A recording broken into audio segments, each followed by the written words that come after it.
खुलुमबाय रायजो राजा नोंथांमोन मानोना नोंथांमोनखौ आंनि गोदान भिडिअ फिन खनसे बरायनानै लाबाय। बे समाव मोनसे बाथ्राया एसे फोरमान होदों मानोना जोंहा बिटिसिनि मानव गेदेर हाग्रामा महिलारि सारा बिथांनि नैबे राव बुंनायनिफ्राय जोङो हमनो हादों आसामाव एभेक्सन खालामनाया बिटिसिआव खालामनाय जाया नामा? आसामाव इभिक्सन खालामनाया बिटिसिआव खालामनाय जाया नामा?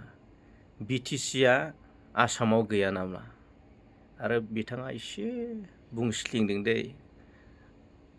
जेसेबां अबैध इलिगेल इनक्रचमेन्ट मिया बांलादेशी बिसोर खारखानांगोन, बिटिसिनिफ्रायबो खारखानांगोन, आसामनिफ्रायबो खारखानांगोन। थ' बिनिफ्राय जोङो मोनथियो बिटिसिआवबो इलेक्शना नङा 2026नि इलेक्शननि सिगां इभेक्सन जानायनि सम्भाबना दं रायजो राजा नोंथांमोन। थ' आरो बिथाङा मोनसे बाथ्रा फोरमायदों मध्य मिथा आसनि माइनावफोरनि आइजोफोरनि बे आसनिखौ लानानै जोंहा आसामनि गिबि मन्थ्रि मानगोनां हिमन्त बिश्व शर्मा बिथाङा बिटिसिआव थानाय 15था ST reservation LAC legislative assembly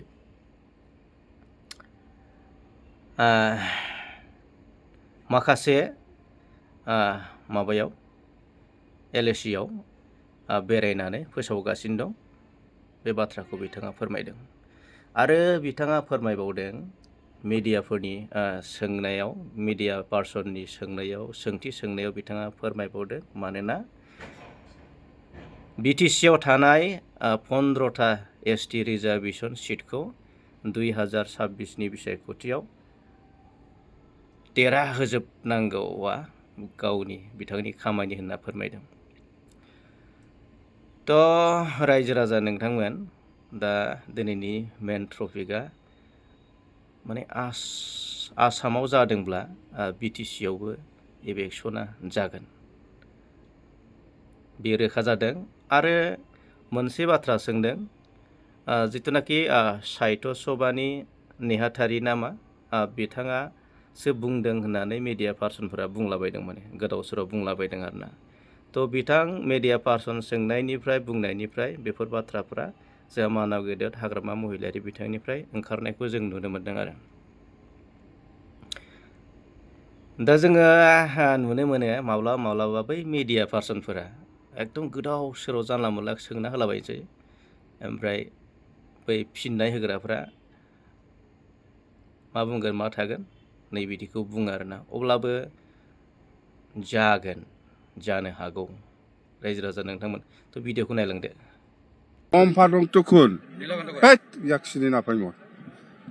president शरद बसुमतारी नार्जारी याक्सिनि पाइम सेक्रेटारी মই দেখাই নাই তাক।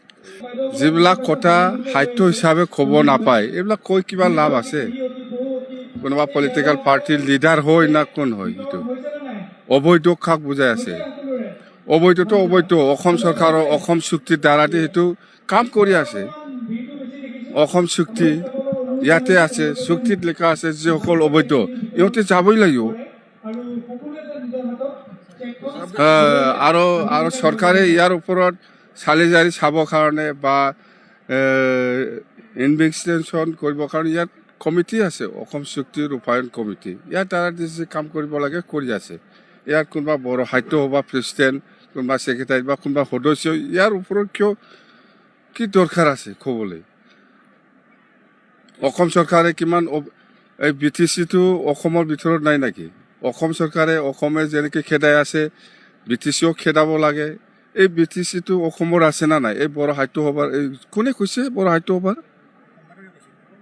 কোন সম্পাদকটো কোন? ইয়াক চিনি নাপায় মই। প্ৰেচিডেণ্টটো শৰদ বসুমতাৰী নাৰ্জাৰী ইয়াক চিনি পাই মই, সেক্ৰেটাৰী মই দেখাই নাই তাক।